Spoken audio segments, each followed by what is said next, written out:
शहर के जाने माने कबाड़ी ने एक दिन कबाड़ में बदल चुकी एक पुरानी बस को खरीदा।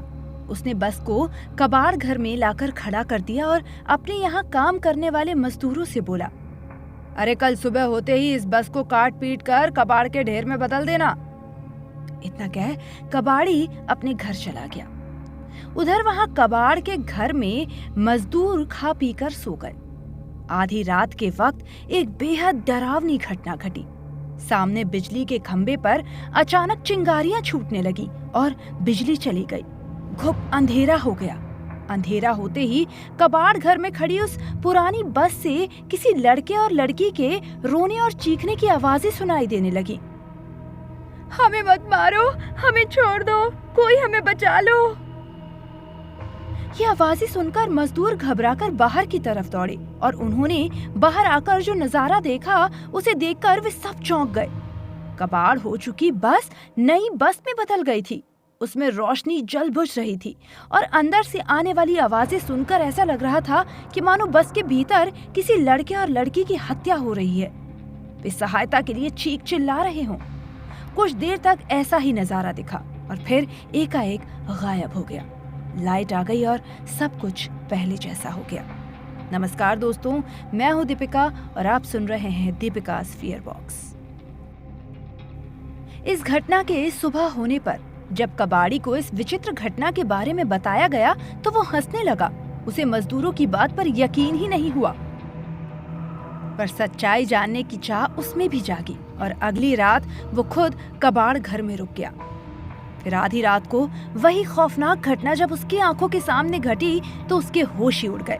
उसे यकीन हो गया कि ये जरूर उस बस में भूत प्रेत का वास है। फिर तो दिन में भी कोई उस बस के आसपास नहीं फटका। कबाड़ी सीधे बस के मालिक के पास गया और बोला, आपने जो बस का कबाड़ मुझे बेचा था उसमें भूत प्रेत का डेरा है। आपने मेरे साथ धोखा किया है।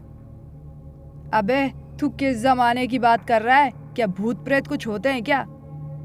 कहकर बस का मालिक हंसने लगा, मगर बाद में जब उसने भी वही नजारा अपनी आंखों से देखा तो हैरान रह गया।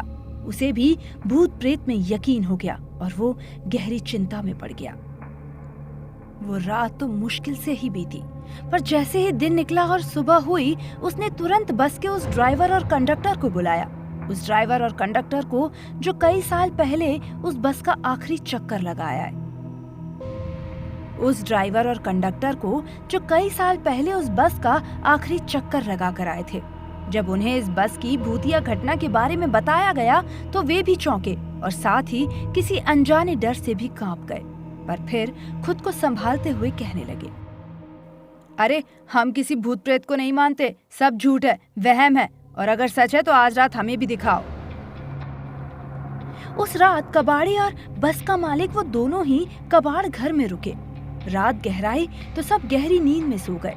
फिर अचानक वही खौफनाक घटना घटी।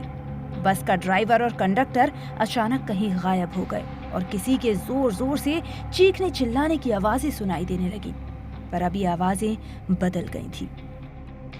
अब कोई और नहीं बल्कि बस का ड्राइवर और कंडक्टर चीख रहे थे, हमें माफ कर दो, हमारी जान बख्श दो, तुम्हें मारना हमारी भूल थी, हमारा पाप था और हम दोनों पापी हैं।